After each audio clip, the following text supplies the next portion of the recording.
They laughed when the janitor's daughter said she spoke 9 languages. Richard Vail, millionaire investor, actually doubled over in the Meridian Corporation boardroom, tears streaming down his face at the absurdity of this 12-year-old black girl in her second-hand uniform daring to interrupt his meeting.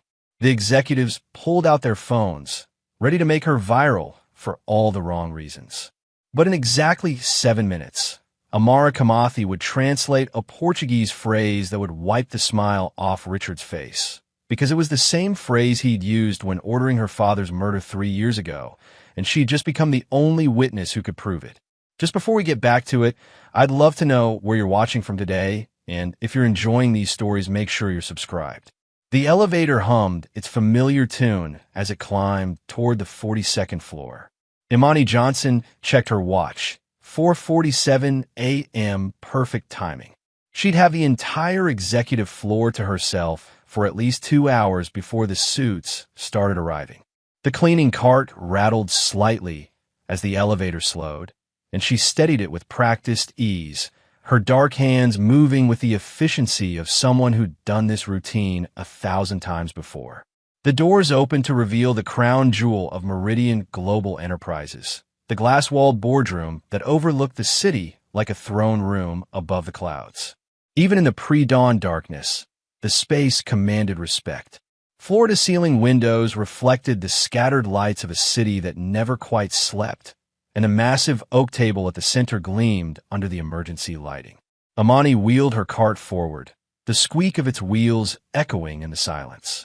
She moved with quiet dignity, her posture straight despite the early hour.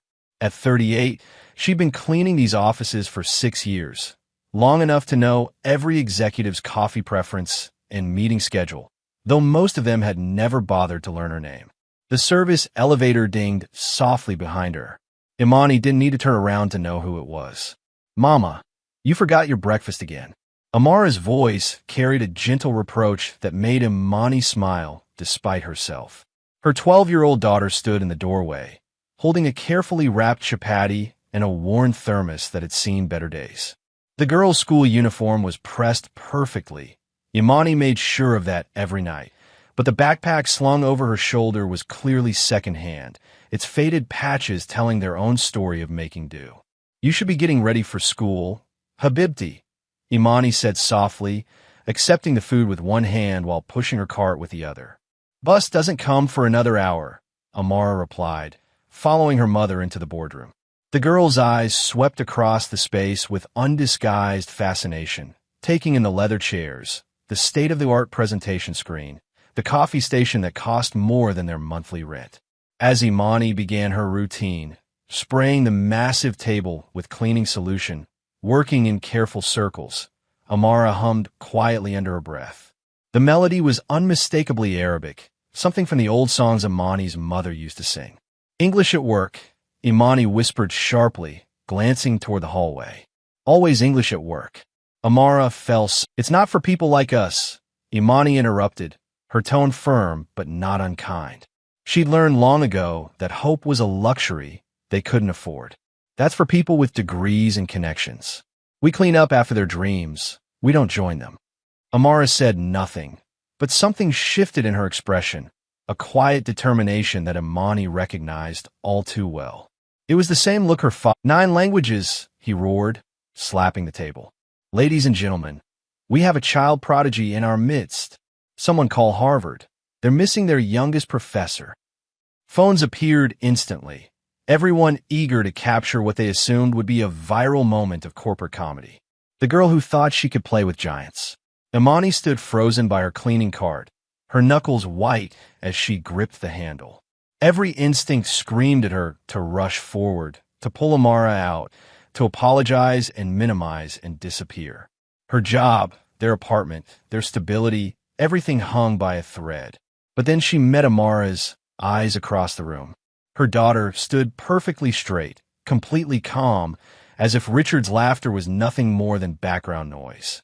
There was no fear in those young eyes, only that same quiet determination. Imani took one step back, just one, but in that step was a choice, a decision to trust her daughter's strength, even if it cost them everything. 9 languages, Richard repeated, wiping tears of mirth from his eyes. All right, little girl. Let's hear this miracle. Say hello in Spanish. Would you prefer Mexican Spanish, Iberian Spanish, or Argentine Spanish? Amara asked. They have distinct pronunciations and colloquialisms. The laughter dimmed slightly. Richard's smile tightened. Surprise me, he said. Amara responded with a fluid stream of Spanish, then switched mid-sentence to demonstrate the differences between dialects. A delegate from Barcelona straightened in his chair, nodding slowly. French, someone called out. Amara pivoted smoothly, her French carrying the precise accent of a Parisian broadcast, then shifted to show the musical difference of Quebecois French. Mandarin, Richard demanded, his voice harder now. Amara's tones were perfect, each syllable pitched exactly right. She even added, your tie is from the Shanghai collection, not Beijing. The pattern tells me you prefer Southern suppliers. The room had gone completely quiet now. Phones were still recording, but the energy had shifted from amusement to something else. Curiosity, perhaps even respect. A Kenyan delegate leaned forward, and before anyone could prompt her, Amara switched to Swahili, complimenting the subtle pattern in his traditional bracelet, noting it was from the Maasai region based on the beadwork style. Parlor tricks, Richard muttered, but his voice lacked its earlier confidence. Anyone can memorize phrases. Then let's make it interesting, Amara said. She turned to face him directly. Ask me something complex in any language you know. Business terminology, technical jargon, cultural idioms, whatever you think I can't handle. Richard's jaw clenched. He rapid-fired a question in Russian, his words dense with business terminology and idiomatic expressions, clearly expecting to expose her as a fraud. Amara listened carefully, her head tilted slightly. Then she responded in flawless Russian, her accent suggesting years of immersion. But she didn't stop at answering his question. She added, politely, although you used the proverb about wolves and sheep incorrectly. In proper context, it refers to hidden strength, not obvious power. A common mistake for non-native speakers who learn from business textbooks rather than literature. Someone in the back of the room gasped. Richard's face had gone from red to white. Claire pushed forward through the crowd of executives. I propose we give her a practical test. We have a Malaysian conference call this afternoon.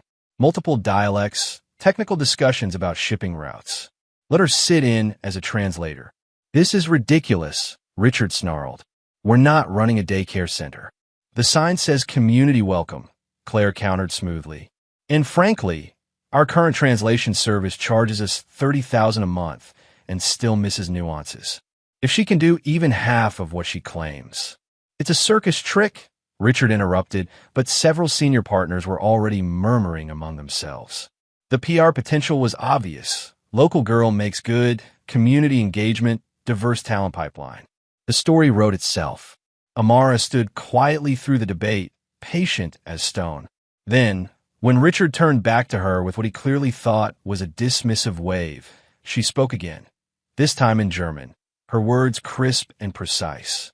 You laugh because you don't understand me. That is not my weakness, it is yours. The translation rippled through the room as the German delegates leaned forward, whispering rapid confirmations of her perfect accent and sophisticated vocabulary. Richard's smile cracked like ice in spring water. For the first time since he'd entered the room, he had no response. The aftermath of Amara's demonstration had barely settled when the corporate machinery kicked into gear.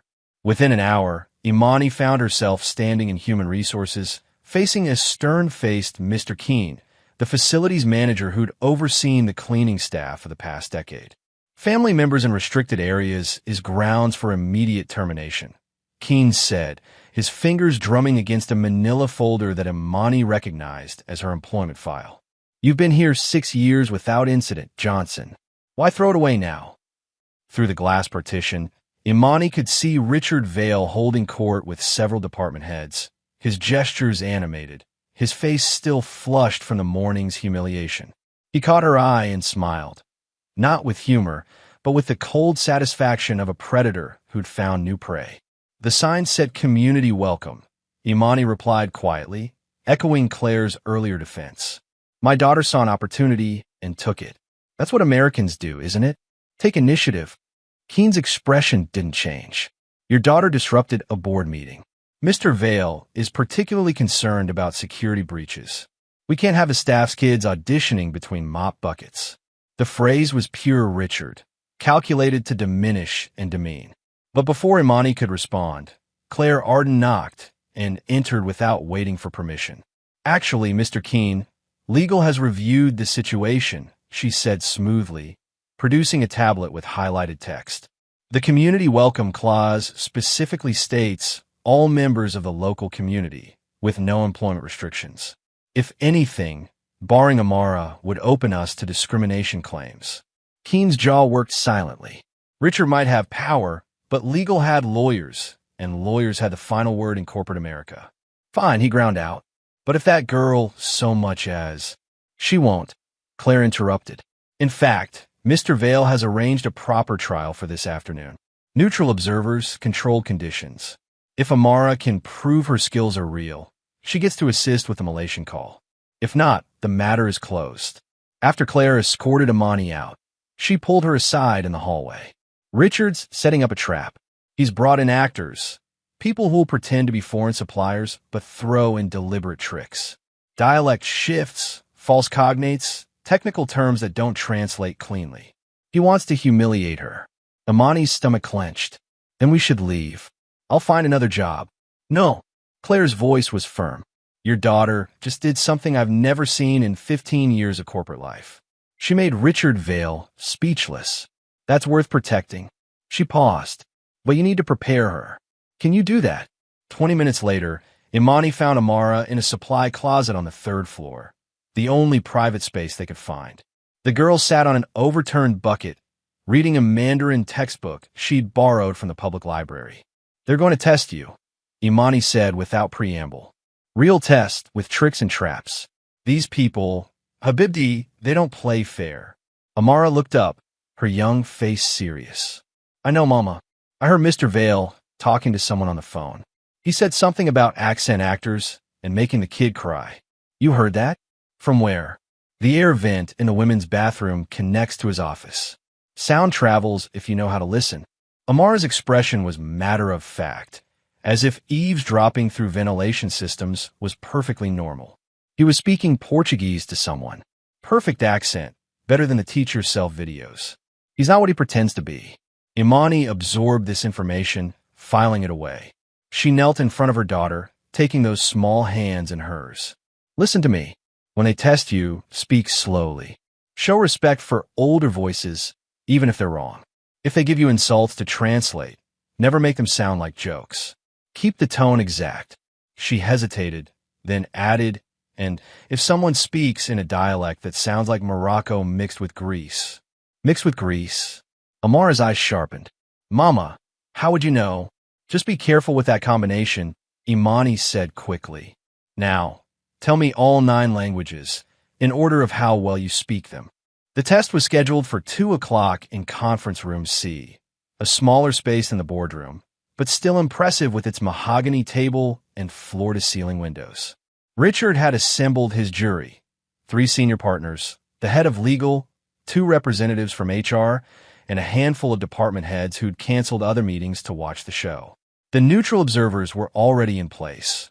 6 actors Richard had hired through a discreet talent agency, each one coached to speak their respective language with specific regional accents and prepared stumbling blocks. Amara entered with Imani and Claire. She'd changed out of her school uniform into the only formal clothing she owned, a simple navy dress that Imani had bought from a thrift store and altered to fit perfectly. She looked even younger in it, more vulnerable. Richard smiled like a shark scenting blood. Ladies and gentlemen, he announced, we're here to verify the extraordinary claims made this morning. Our volunteers will speak to the young lady in various languages, and she will translate. Simple enough. The first test came from a middle-aged woman speaking Spanish, but not just any Spanish. She shifted seamlessly between Andalusian and Mexican dialect, throwing in Chilean slang and Argentine pronunciation. It was linguistic chaos designed to confuse. Amara listened carefully, then translated each shift, even noting She's mixing regions deliberately. The first part was Andalusian. You can hear it in the CCO. Then she switched to Mexican vernacular for the middle section and ended with River Plate Spanish from Argentina. The woman's eyes widened slightly. That level of detection wasn't in her script. Next came a man speaking Arabic, but he moved between Maghribi and Levantine dialect without warning, throwing in Egyptian colloquialisms that didn't match either region. Amara not only translated, but explained he's using Moroccan structure with Syrian vocabulary, then adding Egyptian phrases that wouldn't naturally appear in either dialect. It's like mixing Scottish grammar with Texas vocabulary and adding California surfer slang. Technically comprehensible, but culturally impossible. Richard's smile began to fade. The test continued. Japanese with deliberately misused honorifics that Amara corrected. French with Quebecois profanity hidden in formal business speak, which Amara translated precisely while noting it would be considered highly inappropriate in a business context. Mandarin with simplified and traditional characters mixed in ways that would never occur naturally. But the sixth tester was different. He spoke Farsi, and hidden in his rapid-fire business discussion was a single line. This company's leadership understands that flexibility in regulations can be profitable for all parties involved. The room held its breath. It was a clear implication of bribery tolerance, phrased just obliquely enough to maintain deniability. Amara translated it verbatim, then added, "That's a corruption probe." He's suggesting the company accepts bribes, using the Persian euphemism for regulatory flexibility that's common in certain underground markets. Should I continue with his test? The legal head shot to his feet. Who authorized that question? All eyes turned to Richard, who'd gone pale. I don't know what she's talking about. The actor must have gone off script. I recorded it, Claire said quietly, holding up her phone. For quality assurance, of course. The actor, who was actually an investigator Richard's rival had planted, quickly packed up and left, but the damage was done. The mood in the room had shifted from spectacle to suspicion. She passed, the head of legal declared. More than passed. Young lady, you just prevented what could have been a serious legal exposure. But the victory was short-lived. As the room emptied, Mr. Keene appeared at Imani's shoulder. Your daughter might have impressed them, he said quietly, but you still broke protocol this morning. You're on notice. One more violation, just one, and you're gone. And that girl of yours? Keep her in line, or you'll be handing in your badge before you could say goodbye in any language. Claire witnessed the threat, her face flushing with anger. After Keene left, she turned to Imani. I'll handle the politics. You just keep Amara safe. Something bigger is happening here. Richard doesn't usually react this strongly to being shown up. That evening, as Imani and Amara waited for the bus home, neither noticed the sharp-eyed woman watching them from a black sedan across the street. Elena Morozova had been in the building all day with a visitor's badge, observing the trial, taking notes in a small leather journal. She pulled out her phone and typed a quick message. Kids the asset. Move the window up. On the bus ride home, mother and daughter sat in the back row, speaking quietly in a mixture of languages. Haitian Creole when discussing the day's events, French for observations about the other passengers, and finally Amharic when Amara asked the question Imani had been dreading. Where did you learn all this, Mama? It wasn't just from cleaning and listening. Imani stared out the window at the passing city lights. Cleaning teaches you everything, she said carefully, if you listen. People forget you're there. They speak freely, on phones, to each other, sometimes just to themselves. You pick things up, but you knew about Morocco and Greece. You knew about business Russian. You understood when Mr. Vale said, "Drop it, Amara." Imani's voice carried a warning that her daughter recognized. Some doors were meant to stay closed. But that night, the past refused to stay buried. At exactly 2:47 a.m., someone broke into Richard Vale's office. The security footage would later show a figure in janitorial coveralls, pushing a cleaning cart, face obscured by a baseball cap. They didn't trash the space or steal visible valuables. Instead, they went straight to Richard's private filing cabinet, photographed specific documents related to the Blue Meridian deal, and left everything exactly as it was, except for one detail. The intruder made a phone call from just outside the office, speaking rapidly in what the security guard would later describe as some kind of foreign language. By morning, Keene had reviewed the footage and immediately flagged Imani as the prime suspect. Same build, same coveralls, and who else would have access to a cleaning cart at that hour? But Claire, who'd come in early to prepare for the Malaysian call, noticed something the others missed. She pulled Imani aside before security could arrive, whispering urgently. The intruder spoke on the phone outside Richard's office. The security system has partial audio. If Amara can identify the dialect, we can prove it wasn't you. She paused, studying Imani's carefully neutral expression. Unless there's a reason you don't want her to hear it. Imani's face tightened, the mask she'd worn for 6 years cracking just slightly. The past wasn't just catching up, it was racing toward them like a freight train, and she could hear her daughter's name in its whistle. The security office felt smaller than a supply closet, with 5 people crammed inside. Claire had insisted on being present while Amara listened to the audio recording, and Imani stood rigid against the wall, her hands clasped so tightly her knuckles had gone pale. Mr. Keene loomed near the door like a prison guard, while the security chief, a tired-looking man named Harrison, operated the playback equipment. Listen carefully, Harrison said to Amara, though not unkindly. He'd watched this girl grow up in these halls, sometimes doing homework in the break room while her mother worked. The intruder made this call at 2:48 a.m., right outside Mr. Vale's office. The recording crackled to life. The voice was muffled but clear enough, rapid-fire words that definitely weren't English. Amara's head tilted, her expression sharpening with concentration. "Play it again," she said quietly. Harrison obliged. This time, Amara closed her eyes, her fingers moving slightly as if conducting music only she could hear. "It's Russian," she said finally, "but not Moscow Russian. This is Odessa accent. You can hear it in how they soften certain consonants. Black Sea region, definitely. But there's something else." She paused, frowning. They used a Romanian phrase in middle. "Marfa Vinemain, the goods come tomorrow." That's not normal. Russians and Romanians don't usually mix languages unless... Unless what? Claire prompted. Unless they work the Black Sea shipping routes. My father used to. Amara caught herself glancing at her mother. Imani's face had gone ashen. I read about it. Certain logistics crews along the Black Sea use this hybrid slang. Smugglers, mostly, or people who move things that aren't supposed to be moved. Keene stepped forward triumphantly. And how would a 12-year-old know about Black Sea smuggling operations? Unless her mother, because her father was an investigative journalist.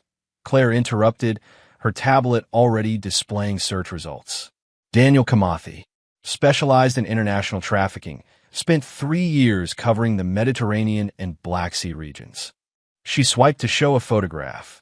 A younger Imani standing beside a tall man with Amara's same piercing eyes, both of them surrounded by notebooks and recording equipment.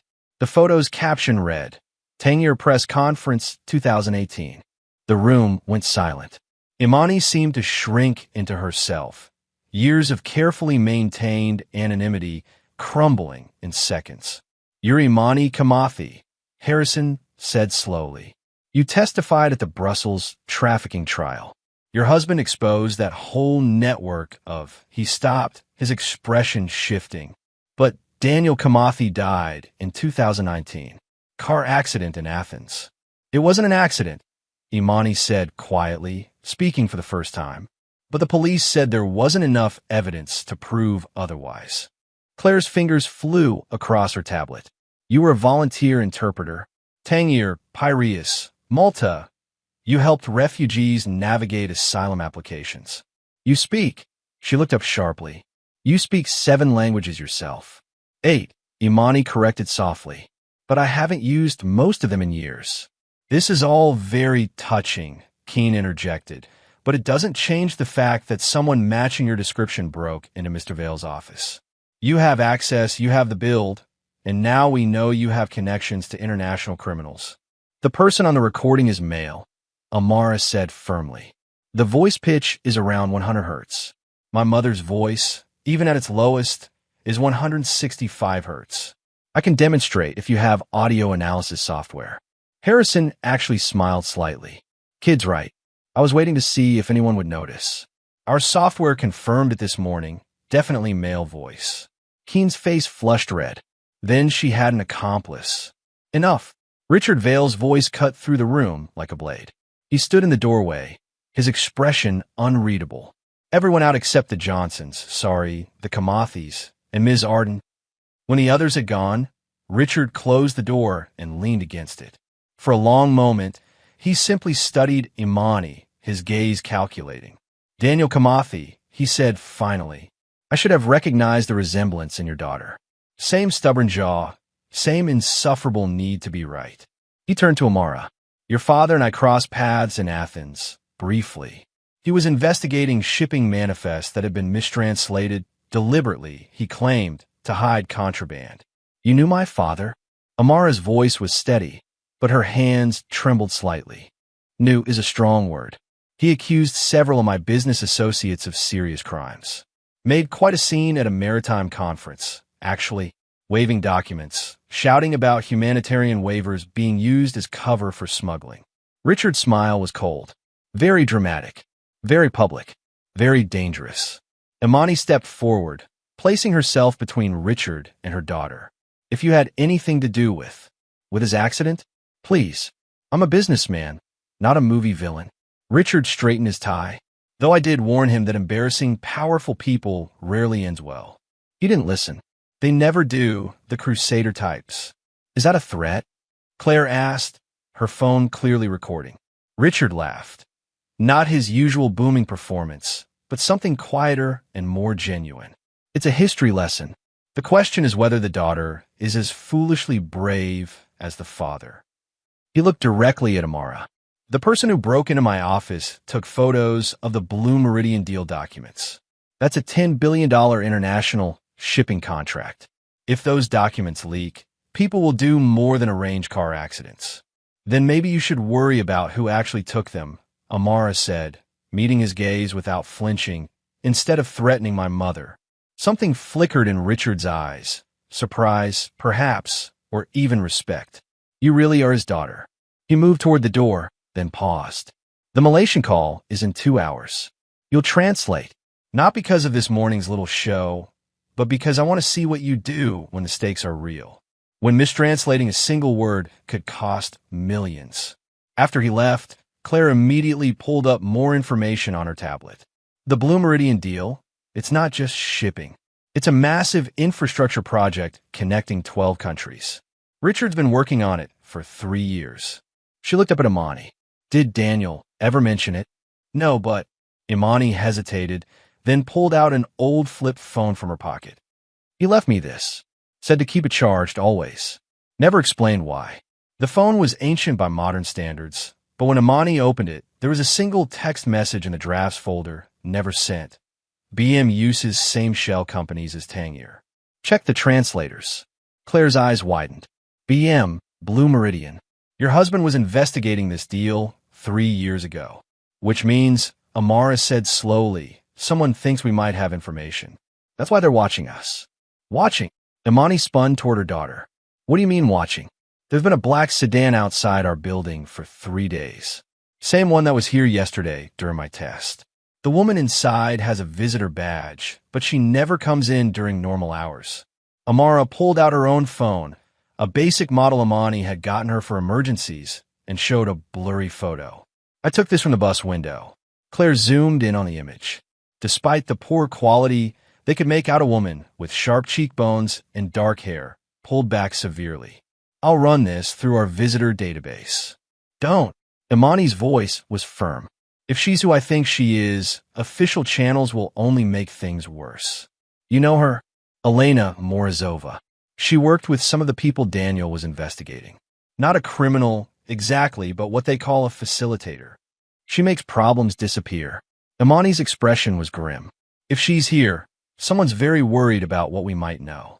Before anyone could respond, Amara's phone buzzed. A text from an unknown number. Your father left more than memories. Check the recorder. Imani went very still. How can anyone know about? About what? Claire demanded. Slowly, Imani reached into her bag and pulled out an old digital recorder, the kind journalists used before smartphones took over. Daniel gave me this the night before he died. Said it was insurance. I've never played it. I was too afraid of what might be on it. We need to listen, Claire said urgently. If someone else knows about it. Not here, Imani interrupted. Too many cameras, too many ears. She looked at her daughter. You have the Malaysian call in 2 hours. We do that first like normal. Then we figure out what your father was really investigating. As they left the security office, none of them noticed Richard Vale standing in an alcove down the hall, having heard every word through the thin walls. He pulled out his phone and typed a quick message. The recorder exists. Move to phase 2. The afternoon sun streamed through the boardroom's glass walls, casting long shadows across the mahogany table that had been reconfigured for the global expansion meeting.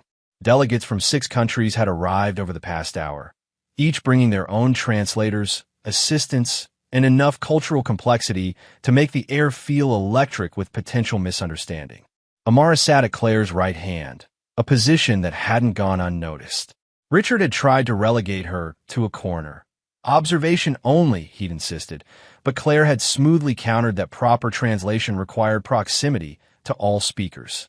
The real power move, though, was the small nameplate Claire had produced, a Kamathi linguistic consultant. It was amazing how a piece of plastic could change everything.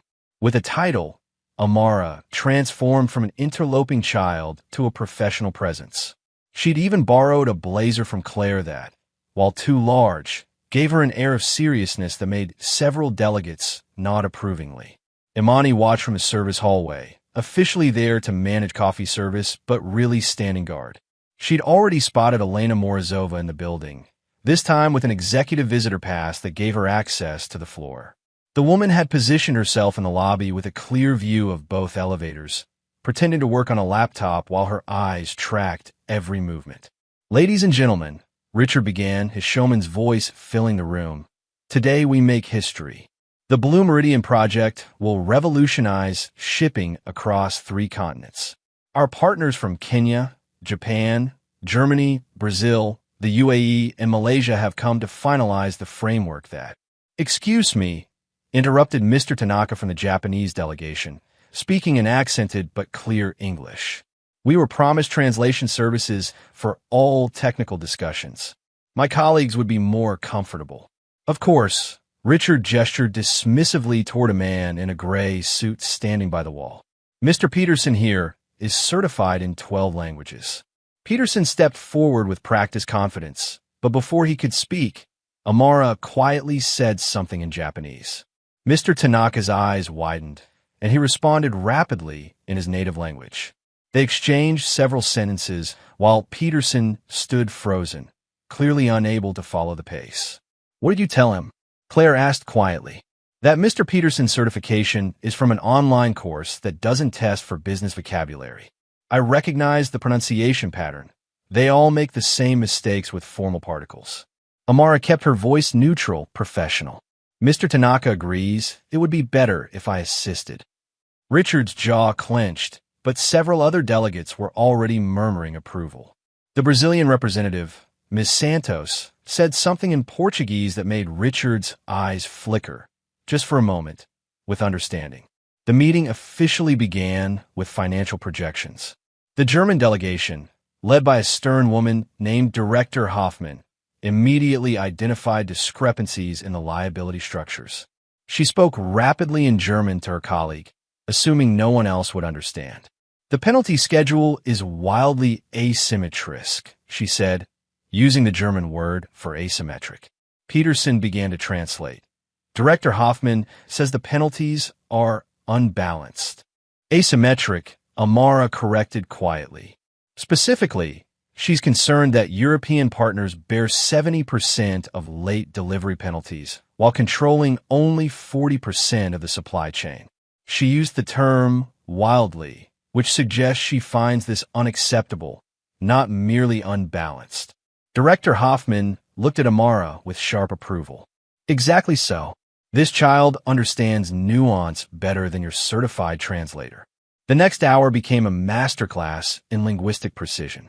When the Kenyan delegate, Mr. Aching, used a proverb about rivers and rain to soften his rejection of a proposal. Peterson tried to translate it literally. Amara intervened, explaining he's not actually talking about weather. In Swahili business culture, this proverb means the proposal needs to mature before it can be accepted. He's asking for more time, not saying no. Richard tried to regain control by pushing through a humanitarian corridor clause that would expedite certain shipments. Peterson translated the Portuguese version as exclusive humanitarian channel, a seemingly small change that would grant monopoly rights worth hundreds of millions. Amara caught it immediately. Senor Santos, the English document says non-exclusive humanitarian corridor, but Mr. Peterson just told you exclusive channel. These are very different terms legally. Ms. Santos shot to her feet, switching to rapid Portuguese that Amara translated in real time. She's saying this is exactly the kind of mistranslation that collapsed the Mediterranean deal 2 years ago. She wants to know if this is incompetence or deception. Peterson went pale. I must have misspoken. You didn't misspeak, Amara said calmly. You translated exactly what was written on the paper Mr. Vale handed you before the meeting. I saw it when you adjusted your jacket. The room erupted. Delegates began speaking over each other in 6 languages, accusations flying. Richard stood, trying to use his commanding presence to restore order, but for once, his usual tactics failed. These weren't employees he could intimidate or investors he could charm. These were international partners who'd just witnessed what looked like attempted fraud. While chaos reigned in the boardroom, Imani had problems of her own. She'd stepped away from the service hallway to refill coffee supplies when she noticed something odd. The copy machine in the executive suite was warm, even though no one had been scheduled to use it this morning. The panel showed the last use at 9:03 a.m., during the time when all executives were in the morning briefing. She heard voices from the ventilation grate, Romanian, spoken quietly but urgently. Following the sound, she traced it to a maintenance room where someone was definitely not performing maintenance. Thinking quickly, Imani grabbed a wet floor sign and placed it outside the door, then used her master key to engage the magnetic lock from the outside. The voices inside stopped abruptly, followed by the sound of someone trying the handle. She texted Claire immediately. Package contained. Bring real security. Maintenance room 4B. Back in the boardroom, Claire's phone buzzed just as Mr. Tanaka was suggesting they postpone all agreements pending a full review of translations. She read Imani's message, then stood smoothly. Ladies and gentlemen, if I could have your attention. There's been a security development that may explain today's translation irregularities. She whispered something to the head of security, who'd been standing by the door. He spoke quickly into his radio, and within minutes, 2 guards appeared, escorting a man in maintenance coveralls who was very clearly not part of the regular maintenance staff. His face was flushed, and he was speaking rapidly in accented English about his rights. But Amara had already recognized the voice. That's the man from the recording, the one who broke into Mr. Vale's office. The man went silent, his eyes darting between Richard and Amara. Claire held up his confiscated belongings, several cloned access badges, and a thumb drive. This is interesting, Claire said, connecting the drive to her tablet with security protocols engaged. The first file is titled BM Port Translation Scripts. Should we see what Mr. Peterson was supposed to say next? The screen displayed a document in Russian with English annotations. Each annotation corresponded to a deliberate mistranslation designed to shift liability, alter percentages, or change exclusive terms to non-exclusive ones, and vice versa. This is corporate espionage, Director Hoffman declared. We need authorities involved immediately. Wait, Amara said, reading further down the document. There's something else. Look at the signature on the authorization. Everyone leaned in. At the bottom of the document, in digital format, was Richard Vale's own signature, dated 3 days ago. That's impossible, Richard sputtered. Someone forged. It's not forged, the captured man said suddenly in heavily accented English. You hired us through Morozova. Same as Athens' job. The room went absolutely still. Imani, who just entered with security, gripped the doorframe for support. Athens. Amara's voice was very small. You mean my father? The man looked confused. What father? Athens was shipping manifest job. We change translations, make investigators look wrong direction. He shrugged. Standard work. Richard had gone pale, his usual confidence evaporating. I want my lawyer. You'll need one, Director Hoffman said coldly. This meeting is being recorded for transparency, as per international agreement. Everything said here is admissible. The chairman of the board, Mr. Davidson, who'd been silent throughout the chaos, finally stood. Mr. Vale, I think you should step out while we discuss how to proceed. This is my deal. Richard exploded. 3 years of work. Built on fraud, apparently, Ms. Santos interjected. Every contract you've negotiated is now suspect. As security moved to escort Richard out, he turned to look at Amara one last time. His mask had completely fallen away, revealing something desperate and furious beneath. Your father thought he was so clever, he said in perfect, unaccented Portuguese, digging into things that didn't concern him, following paper trails that led nowhere good. Then, perhaps realizing what he'd just admitted, he switched to English. I want my lawyer. Now. As he was led away, Amara translated his Portuguese words for the room, her voice steady despite the tears threatening to fall. He just admitted to knowing about my father's investigation.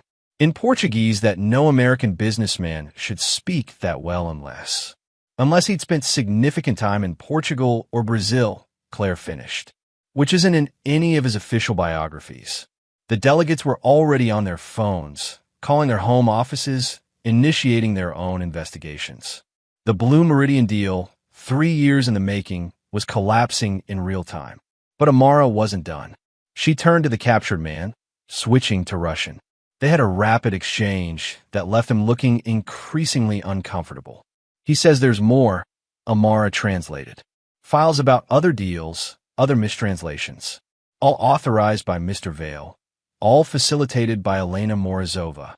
She paused, then added quietly, including one in Athens, dated the week my father died. Imani moved to her daughter's side, wrapping an arm around her shoulders.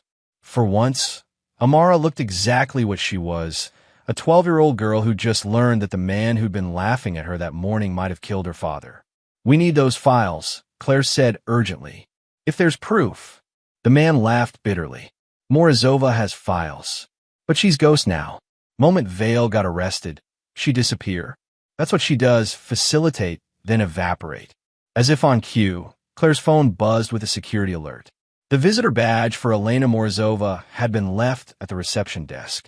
Security footage showed her leaving the building 10 minutes ago, just before Richard's arrest.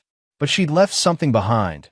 A single business card on the reception desk with a phone number and a message in neat handwriting. For the girl who speaks 9 languages, your father's work isn't finished. The boardroom slowly emptied as delegates filed out, most offering condolences to Amara and Imani. Mr. Tanaka stopped to bow deeply, speaking in Japanese. He says courage speaks in all languages. Amara translated, her voice thick with emotion. And that my father would be proud. When they were finally alone, just Amara, Imani, and Claire, the weight of the day seemed to crash down on them all at once. We did it, Claire said softly. Richard's finished. The fraud is exposed. But Elena's still out there, Imani replied, staring at the business card. And she knows something about Daniel's death. Something she wants Amara to know. Amara picked up the card, studying it carefully. Then, in a voice older than her 12 years, she said, Then I guess I need to learn a 10th language, whatever one will help me finish what Dad started. Outside, the city hummed with the usual noise of traffic and life. Unaware that in a boardroom high above, a young girl had just brought down a millionaire with nothing but words and the truth they carried. The boardroom had been cleared of delegates for barely 10 minutes when Amara spoke the words that made her mother's blood run cold. He said Dad words, Mama. In Portuguese, Papal Vale, mais que gente. Paper is worth more than people. Dad only said that to us, to family. How did Richard Vale know it? Imani sank into one of the leather chairs, her legs suddenly unable to hold her weight. Claire quickly poured water from the crystal pitcher, pressing the glass into Imani's trembling hands. Your father used that phrase when he was frustrated, Imani said quietly, when he'd see people choosing profit over lives. But you're right, it wasn't public. He never wrote it in his articles or said it in interviews. Which means Richard knew him personally, Claire said, her strategic mind already working through the implications. Not just as someone investigating his associates, but as someone close enough to hear private conversations. Amara finished the thought, her young face hardening with a determination that made her look disturbingly like her father. He was there, in Athens, not just connected to what happened, but actually there. The secondary elevator chimed softly, and they all tensed. But it was Mr. Davidson, the board chairman, followed by 2 members of corporate security and a woman in a severe black suit, who could only be from legal. Ms. Kamathi, Davidson addressed Imani formally, though his tone was not unkind. We need to discuss your situation. Your daughter has just exposed massive fraud, but she's also a minor who's been conducting business on company property without proper authorization. She was invited, Claire interjected. The community welcome, extended to a translation demonstration, not to dismantling international contracts. The lawyer's voice was sharp. There are liability issues, custody questions if the company is seen as employing a child. I'm not employed, Amara said clearly. I'm a witness to criminal fraud. And according to the Whistleblower Protection Act, my age doesn't invalidate my testimony. The adults all turned to stare at her. Amara shrugged slightly. I read legal textbooks at the library. Languages aren't the only thing worth learning. Davidson actually smiled slightly. Nevertheless, we need to handle this carefully. Mr. Vale has already contacted his legal team. They're claiming entrapment, that you and your mother orchestrated this to what? Imani stood, her fear transforming into anger. To avenge my husband's murder? Yes, Mr. Davidson, murder. Richard Vale just admitted in front of witnesses that he was involved in my husband's death. He admitted to knowing about an investigation. The lawyer corrected. That's not the same as. Then let's get more proof, Amara interrupted. She pulled out the business card Elena Morozova had left. She knows something. She was Dad's opposite. He exposed corruption. She covered it up. If anyone has evidence about what really happened in Athens, it's her. Claire was already dialing the number on her phone, set to speaker. It rang 3 times before a cool female voice answered. I wonder how long it would take. Hello, little translator. Ms. Morozova, Amara said steadily. You said my father's work isn't finished. Because it isn't. Your father was brilliant but naive. He thought exposing the truth would be enough. He didn't understand that in our world, truth is just another language to be translated or mistranslated. What do you want? Imani demanded. There was a pause, then. I want what I've always wanted to survive. Richard Vale is finished, but he's a small fish who thought he was a shark. The real predators are still swimming. Your husband knew that, Mrs. Kamathi. It's why he kept digging even after Athens became dangerous. You were there, Amara said. It wasn't a question. I was everywhere. It was my job. But watching your father work, he had something I'd lost long ago. Conviction. Purpose. Elena's voice carried an unexpected note of regret. I couldn't save him, but I kept his files. Insurance, I told myself, but perhaps I always knew this day would come. What files? Claire demanded. Everything. Every mistranslated document that shifted millions into the wrong hands. Every contract that turned humanitarian aid into profit schemes. Names, dates, recordings. Elena paused, including Richard Vale personally ordering the alternator failure that killed Daniel Kamathi. The room went absolutely silent. Even the lawyer looked stunned. You have a recording of him ordering my father's murder? Amara's voice was barely a whisper. I have many recordings. It was my job to ensure everyone was compromised, including myself. A bitter laugh. But I'm tired of this game. Meet me tonight. Pier 47, the old fishery warehouse. Bring the recorder Daniel left. Yes, I know about it. It has the other half of what you need. This could be a trap, Davidson warned. Of course it's a trap, Elena replied, having heard him clearly. Everything in this world is a trap. The question is whether you're the hunter or the hunted. Tonight, little translator, you choose which you'll be. The line went dead. We're not going, Imani said immediately. Absolutely not. I won't risk. Mom. Amara's use of English instead of their usual familial languages stopped Imani cold. She killed Dad. Richard Vale killed Dad. We have a chance to prove it, to get justice. We have to go. The company can't officially sanction this, Davidson said carefully. But Ms. Arden, if you happen to be in that area tonight with a security detail, and if you happen to encounter the Kamathis, Claire nodded understanding. I'll arrange it.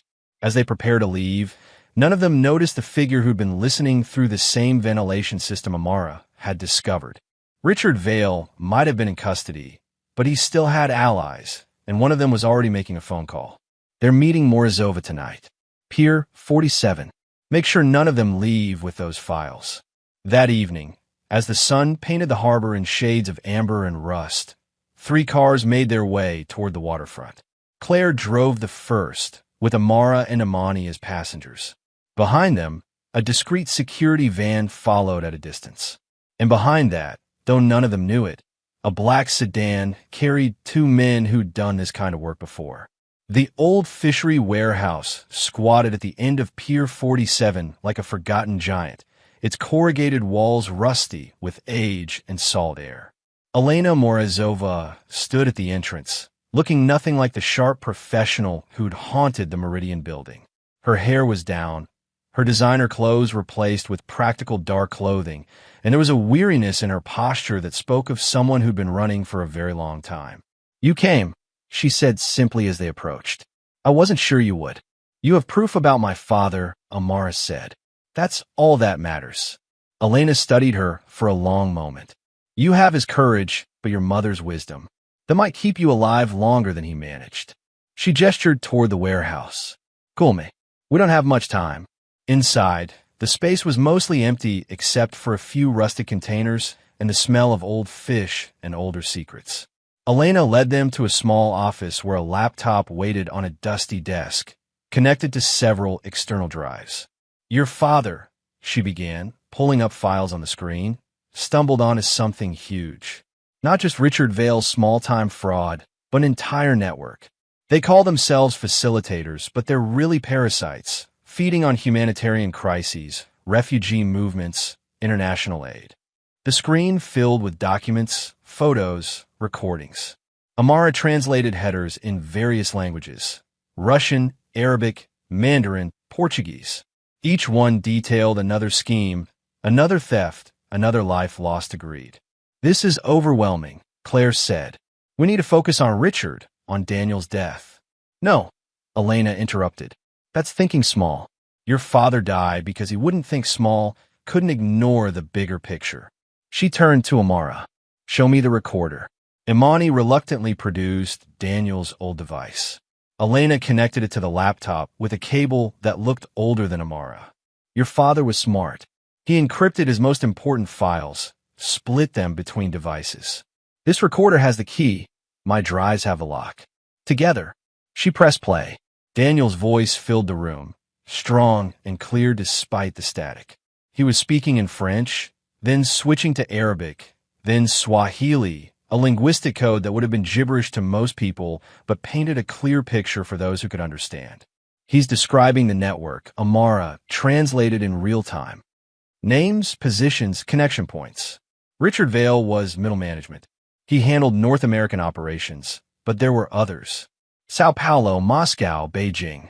Athens, Imani said quietly. Athens was where they made their mistake, Elena confirmed. They tried to steal refugee aid shipments, reroute them for profit. Your father had documents proving everything, so they killed him, made it look like an accident. She pulled up another file, an audio recording. Richard Vale's voice, speaking Portuguese to someone. The journalist knows too much. Athens is perfect, chaotic traffic, unreliable infrastructure. Make it clean, make it quick. The alternator we discussed, tomorrow morning, the coastal road. Amara's hands clenched into fists. Imani pulled her close, both of them trembling with rage and grief. Why? Claire asked Elena. Why keep this? Why help us now? Because I'm dying, Elena said simply. Cancer. 3 months, maybe 4. I've done terrible things to survive, but I won't die carrying all these ghosts. She looked at Amara. Your father believed words could change the world. He was wrong. Words alone change nothing. But words backed by truth, spoken by someone with courage, perhaps. A sound from outside made them all freeze. Car doors slamming, footsteps on gravel. They found us, Elena said, unsurprised. Richard still has friends. They won't let these files leave here. The security team, Claire began, won't be enough. Elena moved quickly, copying files to multiple flash drives. Take these, spread them everywhere. Media, law enforcement, international courts. Don't let them bury this again. The warehouse door crashed open. 3 men entered, weapons drawn. Not guns, too loud for a murder, meant to look like an accident. These were professionals who knew how to make people disappear quietly. Everyone stays calm, the lead man said in accented English. Russian, Amara noted automatically. Moscow accent, military background based on his posture. We're here for the files. Hand them over, everyone goes home. Except we don't, Elena said calmly. That's not how this works, Dmitri. I trained you better than that. The man, Dmitri, actually looked uncomfortable. Elena Mikhailovna, please. Don't make this difficult. I've been difficult my whole life. Why stop now? She moved slightly, putting herself between the men and the others. Take the Kamathis and go, she told Claire quietly. Back door through the loading dock. We're not leaving you, Imani started. Yes, you are. This is my mess to clean up. Elena smiled slightly at Amara. Besides, I speak their language. What happened next would be debated in court documents for years. Elena moved first, throwing the laptop at Dmitri while shouting something in Russian that made his partners hesitate. Claire grabbed both Kamathis, pulling them toward the back exit. The security team, alerted by the commotion, burst in from another entrance. In the chaos, Amara heard Elena speaking rapidly in Russian, then Romanian, then something else, codes, perhaps, or old debts being called in. One of the men actually lowered his weapon, stepping aside to let them pass. They ran through the loading dock, into the night air that tasted of salt and freedom. Behind them, shouts in multiple languages, the crash of breaking glass, sirens growing closer. Claire's car was where they'd left it, but now surrounded by police vehicles. Detective Morrison, whom Claire had apparently called earlier, was already taking statements from the security team. We have everything, Claire told him, handing over the flash drives. Evidence of murder, fraud, international corruption. And we have Richard Vale in custody, Morrison added. He tried to arrange this from his holding cell. Recorded every word. Where's Elena? Amara asked, looking back at the warehouse. Morrison's expression softened slightly. She's being treated for injuries, but she'll survive. Turns out she called us too, about an hour ago. Full confession, immunity deal in exchange for testimony. She's been playing all of us. Amara almost smiled. Of course Elena had a backup plan. Dad would have appreciated that. The story broke at midnight. Claire had connections at 3 major newspapers, and she used them all. By dawn, Richard Vale's face was on every news site, accompanied by headlines that grew more sensational with each update. Millionaire ordered journalist's murder, translation fraud rocks international markets. The girl who spoke truth to power. Amara woke to find their small apartment surrounded by news vans. Imani had tried to shield her, closing curtains and unplugging the phone, but there was no hiding from this storm. They want to talk to you, Imani said quietly, watching her daughter eat breakfast as if it were any other day. All of them. CNN, BBC, everyone. What do you want me to do? Amara asked, though her voice carried a weight beyond her years. I want you to be safe. I want you to be a child. But, Imani sighed. But your father would say that truth needs to be heard in every language. The first interview was with a local station.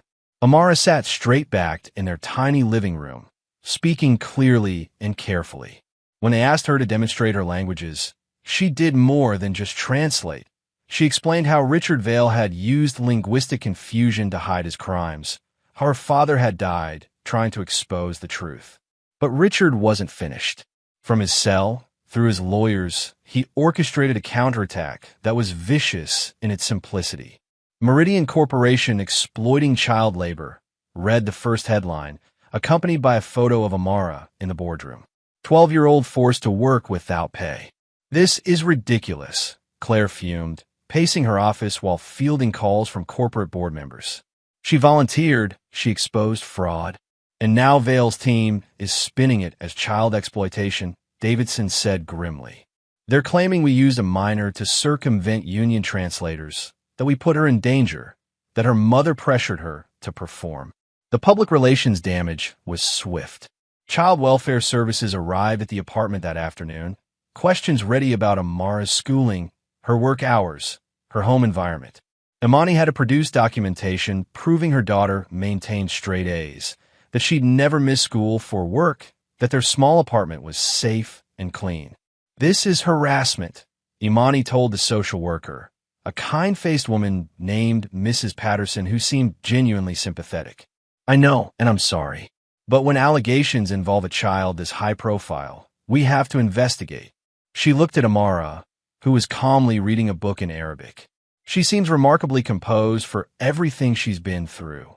She's her father's daughter, Imani said simply. That evening, Claire arranged a press briefing at Meridian Corporation. She prepared carefully, gathering supporting statements from the international delegates who'd witnessed Amara's intervention. The conference room was packed with reporters, cameras rolling before Claire even reached the podium. Meridian Corporation stands behind the Kamathi family, she began. Amara Kamathi is not an employee. She's a brave young woman who exposed criminal fraud and helped prevent millions in theft. We're proud to have witnessed her courage. Is it true she was translating complex financial documents? A reporter called out. Isn't that child labor? She was demonstrating linguistic abilities and chose to help when she recognized criminal activity. Claire responded. Would you criticize a child for reporting a crime they witnessed? But she was in corporate meetings, handling sensitive information. Information that revealed her father's murder. Claire shot back. Are you really suggesting she should have stayed silent? The briefing helped, but the damage was spreading. Someone, clearly from Richard's team, had leaked selectively edited video of Amara in the boardroom, making it look like she was struggling, overwhelmed, being pushed beyond her limits. Amara watched the coverage from their apartment, her expression unreadable. They're trying to make me look weak, she said finally, like I'm just a child who doesn't understand. You are a child, Imani reminded her gently. In years, maybe, but not in what I've seen, what I know. Amara switched to Swahili, the language they use for their deepest conversations. Baba always said the truth needs many voices. Maybe it's time I use mine directly. The next morning, Amara did something unprecedented. She walked into the CNN building, Claire and Imani trailing behind in shock, and asked to speak to whoever was in charge. When security tried to stop her, she calmly began speaking in rapid-fire succession in all 9 languages, drawing a crowd of staff and visitors. Within minutes, she was sitting across from Anderson Cooper, cameras rolling for a live segment they'd hastily arranged. You asked to come here, Cooper said, clearly intrigued. Why? Because Mr. Vale is using your industry to lie about me. And I wanted to correct the record in a language everyone understands, truth. Amara's voice was steady, her gaze direct. He says I'm being exploited. The only person who exploited me was him, when he laughed at a child for daring to speak. He says I'm too young to understand complex business. I understood enough to catch him stealing millions. He says my mother forced me to perform. My mother tried to stop me. I chose to speak because silence killed my father. Those are serious accusations. They're not accusations, they're facts. Amara pulled out a tablet Claire had given her. This is the recording of Mr. Vale ordering my father's death. Would you like me to translate it? I can do it in 9 languages if that helps. The recording played. Richard's voice, clear and damning, filling the studio. Amara translated in real time, her voice never wavering even as she repeated the words that had ordered her father's murder. Cooper was visibly moved. How do you handle this? You're 12 years old, and you're dealing with international fraud, your father's murder. I handle it the same way my father did. 1 word at a time, 1 truth at a time. Amara looked directly at the camera. Mr. Vale wants you to see a child who doesn't belong in his world. But his world is built on lies told in languages he thinks we don't understand. I understand perfectly. And now, so what does everyone else? The interview went viral within hours. Public opinion, which had been wavering, swung decisively. The hashtag 9languages 9 truths began trending. Other journalists who'd worked with Daniel came forward with their own stories, their own evidence of the corruption he'd been investigating. But Richard had one more card to play. That evening, as the Kamathis returned to their apartment, they found an envelope slipped under their door. Inside was a single photo, Imani in Athens, standing next to a man who was definitely not Daniel. The back of the photo had a message in Portuguese. Everyone has secrets. Stop now, or hers go public. Imani's face went pale. Amara took the photo, studying it carefully. This was after Dad died, she said. It wasn't a question. You were investigating on your own. I had to know, Imani whispered. That man, he was one of Daniel's sources. He gave me information about the network, but then he disappeared too. They're trying to make it look like you were involved romantically, like you benefited from Dad's death. Amara's voice was cold with fury. This is their last weapon, shame and lies. If this goes public, then we make it public first. Amara picked up her phone. Claire, we need another press conference. Richard Vale just threatened my mother. Yes, I have the evidence. We're going to end this tonight. An hour later, they stood before the cameras again. This time, Amara let her mother speak first. My name is Imani Kamathi. 6 years ago, my husband was murdered for investigating Richard Vale's criminal network. Today, Mr. Vale sent this photo, trying to blackmail us into silence. She held up the image. This man was Alexei Volkov, one of my husband's sources. I met him once, trying to get information about Daniel's death. 2 weeks later, he was found dead in Budapest. Another accident, according to police. Mr. Vale thinks he can silence us with intimidation, Amara added, stepping to the microphone. But every threat he makes just adds to the evidence against him. He's confessed to murder, fraud, and now blackmail. In any language that makes him guilty.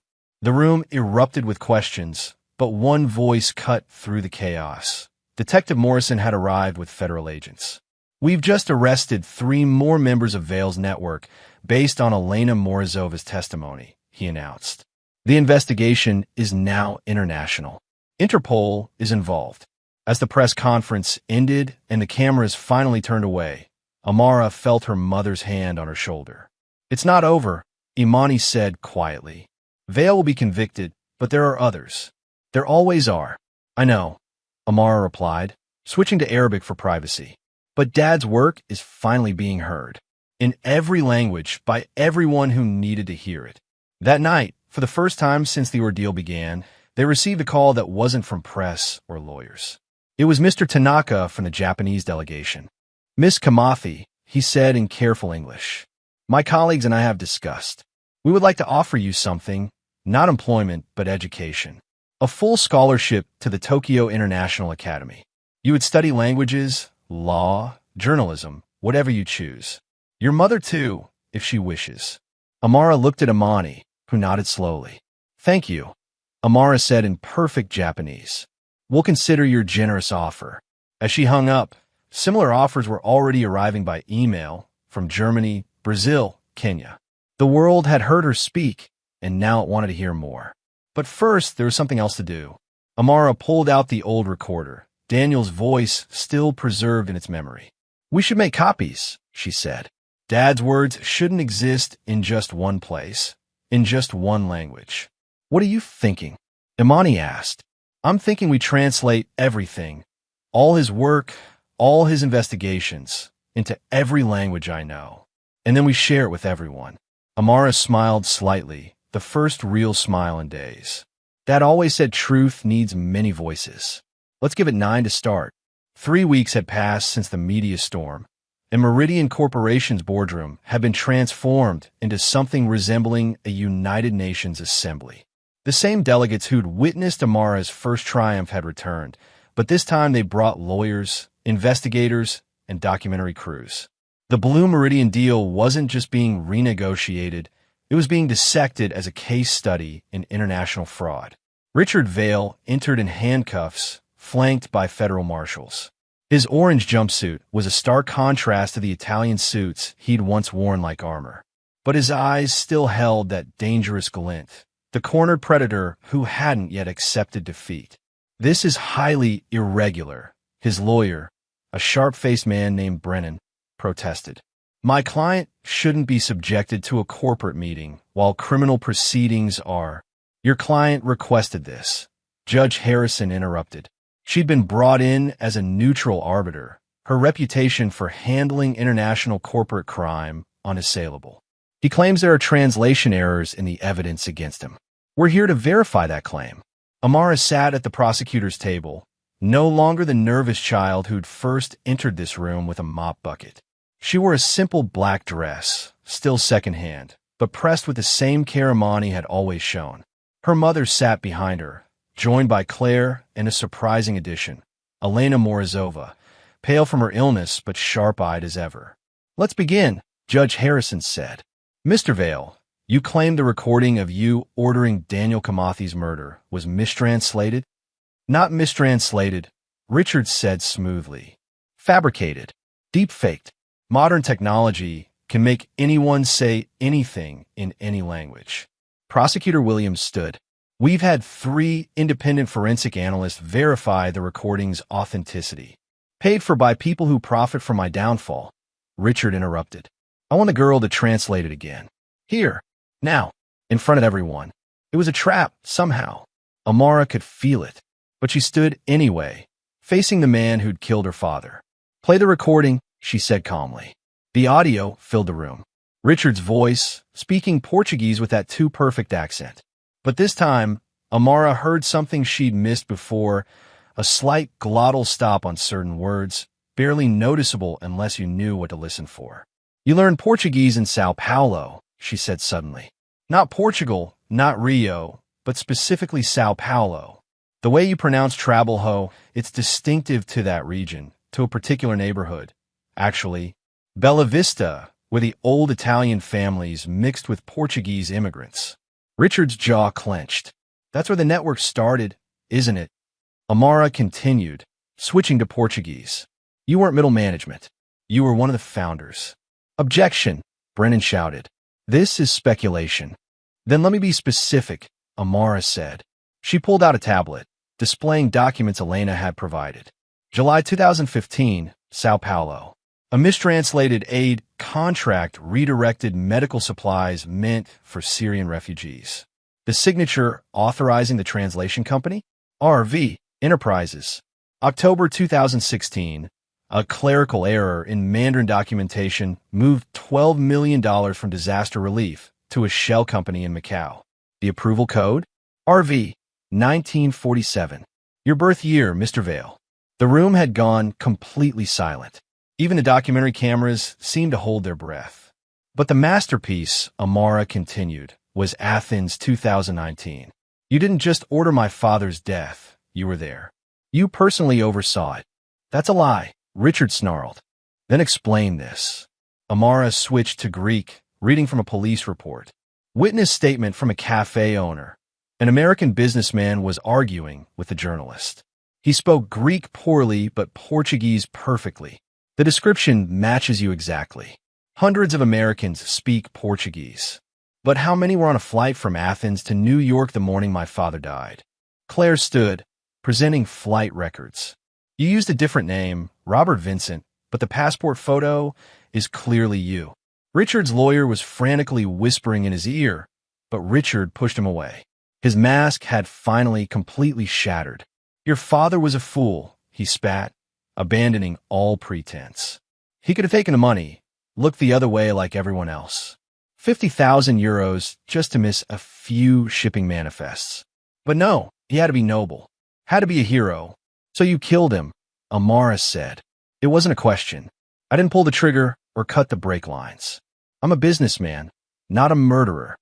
You ordered it. In Portuguese, thinking no one would understand. Amara's voice remained steady, though tears ran down her face. But you forgot something. Words have echoes.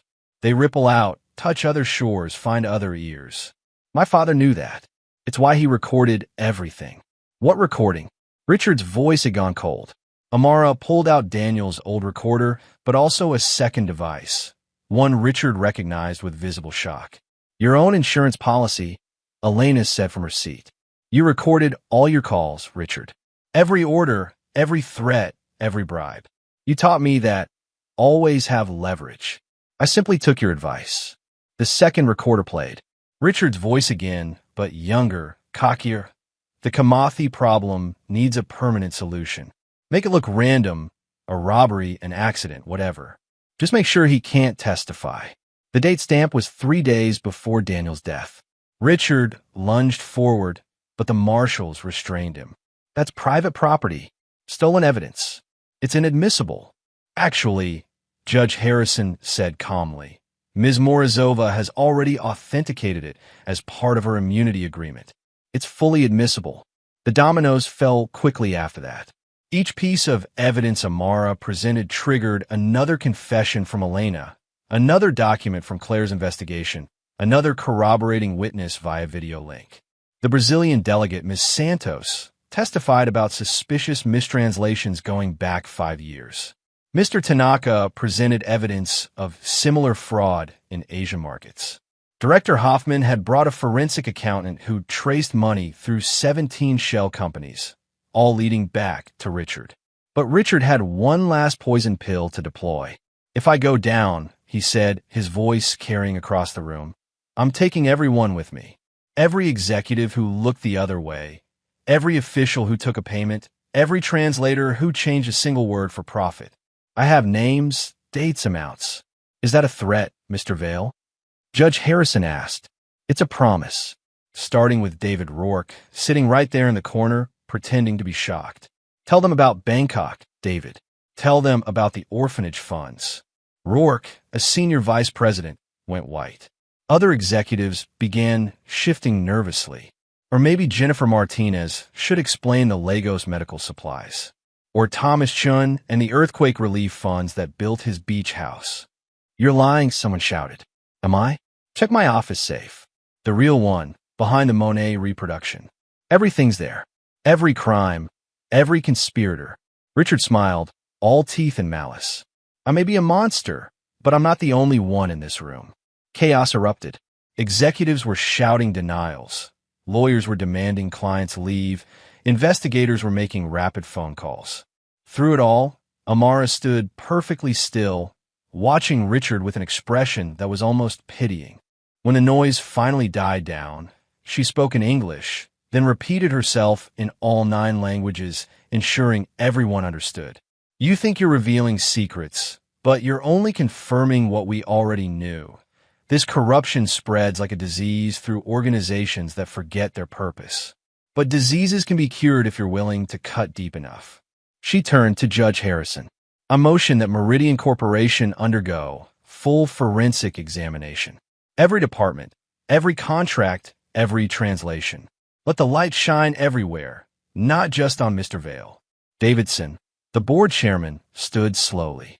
I second that motion. It's time we cleaned house completely. You'll destroy the company. Richard laughed bitterly.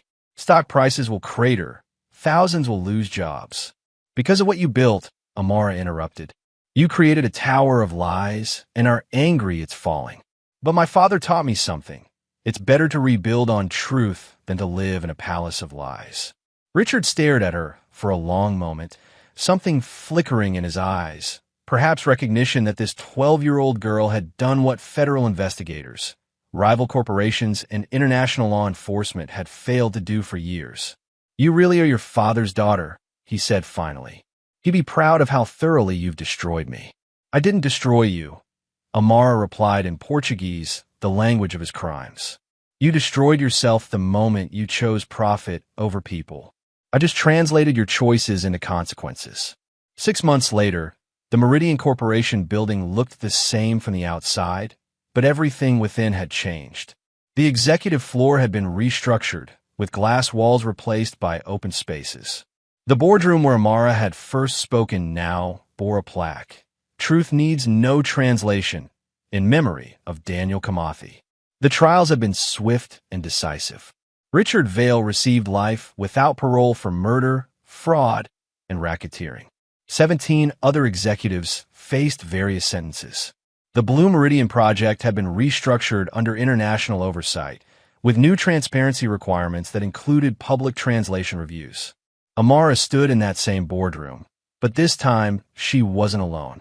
30 students from her school had come for career day, and she'd volunteered to speak about languages and truth. "People ask me if I regret what happened," she said to the eager faces. "If I wish I'd stayed quiet that first day. The truth is, staying quiet would have been the real regret. My father died because he spoke truth in many languages. The least I could do was continue the conversation." A young boy raised his hand. "Do you really speak 9 languages?" "Actually," Amara smiled, "I'm learning my 10th. Russian. It seems important to understand the language of the people who tried to silence my family." From the back of the room, Imani watched with Claire and an unexpected visitor, Elena Morozova, thin but still alive despite her diagnosis. The experimental treatment, paid for by a fund established from recovered fraud money, had given her more time than expected. "She's remarkable," Elena said quietly. She could have been bitter, angry, vengeful. Instead, she chose justice. She chose truth, Imani corrected. "That's all Daniel ever wanted, for truth to be heard, understood, and acted upon." Claire nodded toward the window where construction workers were installing something on the building across the street. "Did you see the new billboard?" They looked out to see Amara's face, larger than life, with text in 9 languages. "Words have power. Learn to listen." It was part of a citywide campaign promoting language education and cultural understanding. "She hates it," Imani laughed softly.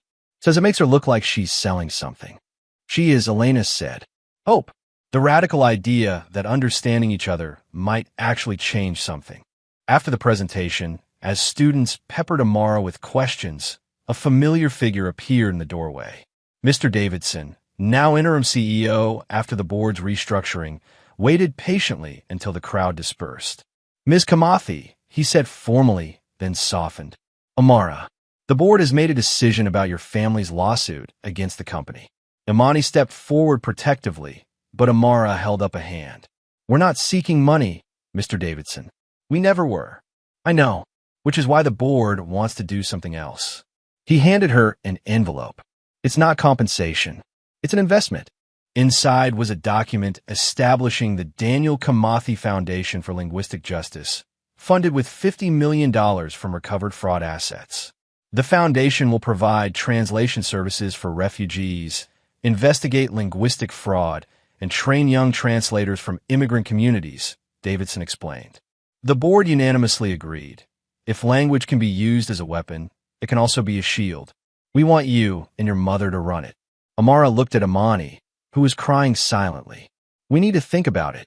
Take your time. But know this, Claire has agreed to serve on the advisory board, and we already have our first major supporter." He gestured toward the door where Ms. Santos, Mr. Tanaka, Director Hoffman, and Mr. Aching entered, representing their respective nations. "Your father's work inspired journalists globally," Ms. Santos said in accented English. "We want to ensure it continues." Mr. Tanaka bowed formally. "The truth you spoke saved my company millions and exposed corruption in our own ranks. We are in your debt." "There's no debt," Amara replied in Japanese, then German, then Portuguese, then Swahili. "There's only the work that needs to be done." That evening, as the sun set over the city, the Kamathis returned to their small apartment one last time. They were moving tomorrow, not to something fancy, but to a modest house near the university where Amara would attend a special program for gifted students while still finishing regular school. "I want to show you something," Imani said, pulling out a box Amara had never seen before. Inside were dozens of notebooks, all in Daniel's handwriting, in various languages. He was teaching himself Mandarin, Imani explained, running her fingers over the pages. Said he wanted to be able to speak to more people, understand more stories. "He would have been so proud of you." "He would have been proud of us," Amara corrected, hugging her mother. "You kept me safe, kept me learning, kept Dad's memory alive, even when it hurt." They spent the evening going through the notebooks, Amara translating passages her father had written in languages he was still learning. His mistakes made them laugh, his insights made them cry, and his hope made them determined to continue. A knock at the door interrupted them. It was Claire, but she wasn't alone. A young man stood beside her, tall and thin with familiar eyes. "This is Marcus," Claire said carefully. "Marcus Kamathi, Daniel's nephew from Kenya. He just arrived." Amara stared at the cousin she'd never known existed. He smiled nervously and spoke in Swahili. "Uncle Daniel sponsored my education. I'm here to study journalism, to continue his work." "How many languages do you speak?" Amara asked in Swahili. "4," he replied. "But I'm hoping my cousin might teach me more." The family Daniel had left behind was growing, rebuilding, becoming something new. That night, they sat together, Imani, Amara, Marcus, and Claire, sharing stories in multiple languages, planning for a future Daniel would have loved. 1 year later, the Daniel Kamathi Foundation hosted its first international conference. Representatives from 50 countries attended, sharing stories of linguistic fraud and cultural bridge building. Amara, now 13, gave the opening address in all 9 of her languages, with subtitles in 20 more. "My father believed that truth needs many voices," she said. "But I've learned something more. Truth needs listeners. People willing to hear past accents and dialects, to understand not just words but meanings, contexts, and hearts." Richard Vale, watching from his prison cell, he'd been given permission to view it as part of a documentary about his crimes, sat in silence. His cellmate asked if he wanted the TV turned off. "No," Richard said quietly. "Let her speak. It's the least I can do." The conference made international news. The headline that Amara liked best wasn't from the New York Times or the BBC, but from a small refugee newsletter in Greece. "The girl who spoke 9 languages teaches the world to listen." But the moment that mattered most came after the cameras were off. A young Syrian girl, maybe 8 years old, approached Amara nervously. "I speak 3 languages," she whispered in Arabic. "But people laugh at my English." Amara knelt down to her level. "I know someone who once laughed at me for speaking multiple languages. Do you know where he is now?" The girl shook her head. "In prison, because I didn't let his laughter stop my words." She smiled gently. "How do you say courage in your 3 languages?" The girl brightened. "Shajawe in Arabic, courage in English, and Mut in German. Then you have 3 times the courage of people who only speak 1 language. Use all of it." As the girl ran back to her parents, beaming, Imani appeared at Amara's side. "Dad would have loved that," Amara said softly. "He would have loved all of this," Imani replied. His daughter, changing the world, 1 word at a time. The foundation's work continued. They exposed a human trafficking ring using mistranslated work contracts. They helped reunite families separated by linguistic bureaucracy. They trained a new generation of translators who understood that their work was about more than words. It was about justice. Elena Morozova lived another 2 years, longer than anyone expected.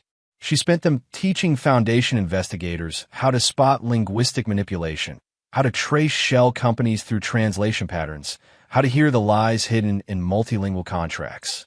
When she finally passed, peacefully, Amara spoke at her funeral in Russian, the language Elena had used for her worst crimes and, ultimately, her redemption. The Meridian Corporation building still stood in the city's heart, but had become something different. The executive floor was now a language learning center. The boardroom hosted free classes for immigrant families. And in the lobby, a portrait of Daniel Kamathi hung with a simple inscription in 9 languages. Truth speaks every language. 5 years after that first morning when Amara walked into the boardroom, she stood there again. Now 18, accepted to Harvard with a full scholarship, fluent in 12 languages and learning her 13th. The room was full of young students, all from immigrant families, all multilingual, all there for the Foundation's annual scholarship ceremony. "People ask me if I forgive Richard Vale," she said to them. "The truth is, forgiveness isn't mine to give. That belongs to my father. But I can choose what to do with the languages he tried to silence. I choose to make them louder." She looked at each eager face, seeing herself at 12, scared but determined. You all speak multiple languages. Some of you have been told that's a burden, that you should choose one and forget the others. But every language you speak is a superpower. Every accent is an asset. Every word you translate is a bridge between worlds. A young boy raised his hand. But what if people laugh? Amara smiled, remembering Richard's theatrical laughter all those years ago. Then you speak louder, clearer, in more languages, until they realized the joke was never on you. It was on anyone who thought one language was enough to hold all the world's truths. The ceremony ended with each student speaking in their native language about their dreams. 37 languages filled the air, a symphony of hope that Daniel Kamathi would have loved. That night, Amara stood at her father's grave with Imani. They'd brought fresh flowers and the day's news, translated into Swahili, the language Daniel had loved most. She did it, my love, Imani whispered. Our daughter gave your work a voice in every language. Amara added, in the Portuguese that had once meant death but now meant justice. Paper is worth more than people. That's what Richard Vale believed. But you taught us the opposite, Dad. People are worth more than any paper, any profit, any power. And in every language I speak, I promise, your truth will never be silenced again. As they walked away, the evening wind carried their words across the cemetery, across the city, across a world that was slowly, finally, learning to listen. What language do you speak that the world refuses to hear? And what would happen if you finally forced them to listen? If Maya's courage to stand up inspired you, hit that like button and subscribe for more stories about underdogs who refuse to stay silent.